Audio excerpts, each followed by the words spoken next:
So, hi guys. Welcome to my channel. So, mag-share lang ako sa inyo about online slots. So, magbibigay lang ako ng tips and tricks. So, ano lang, remember na please gamble wisely. So, ano yun,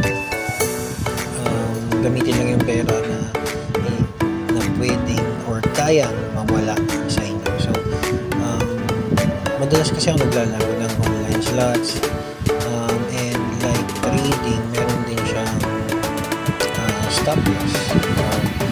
Kumbaga may limit ka din kung kailan ka titigil. May patterns ako na ewan ko kung gagana sa inyo, pero i-share ko lang din.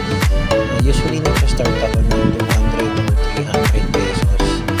So, hindi siya 100%, pero mas mataas yung win rate ko kapag ginagawa ko to, meaning in total siya.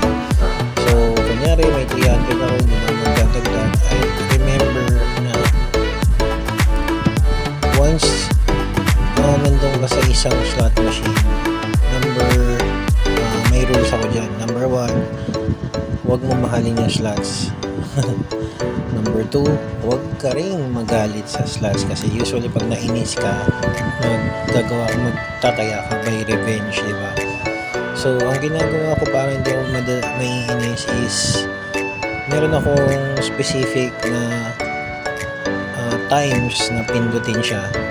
Kunyari, nagsistart ako sa 2 pesos, 5 2 pesos na pindot, tapos pataas siya, 5 3 pesos, then 5 5 pesos.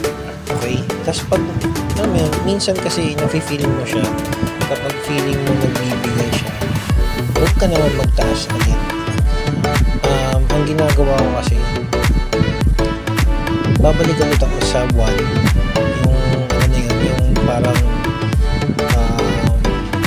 yung way ko, mag-start ulit ako sa 1 ulit, 5 pindot ng piso, 5 pindot ulit ng 2, 5 pindot ulit ng 3, so on and so forth. Linalaro ko siya minsan, pero hindi ko linalagpas. So, yun lang. Kahit pa paano, naano naman ako, pero yun nga, hindi ko muna i-share lahat ng tricks ko, pero ito yung gumagana sa akin as of now. So, sana may natutunan ko. Ito, live to mga slots ko na share ko. Sa susunod, gagawa ko ng slots na live din. So, kung gusto nyo rin mag-slots din dun sa pinaglalaroan ko, meron din akong link dyan sa baba. And register lang kayo. Nandyan, mabilis din sila cash in, mabilis din sila mag cash out. Kung kunyari na delay man yung cash in or cash out nyo, meron naman silang customer service, and madalas nagre-replyan sila at mabilis sila mag-response. So yun lang. Be a smart gambler. Ito ulit si Gabs. So see you.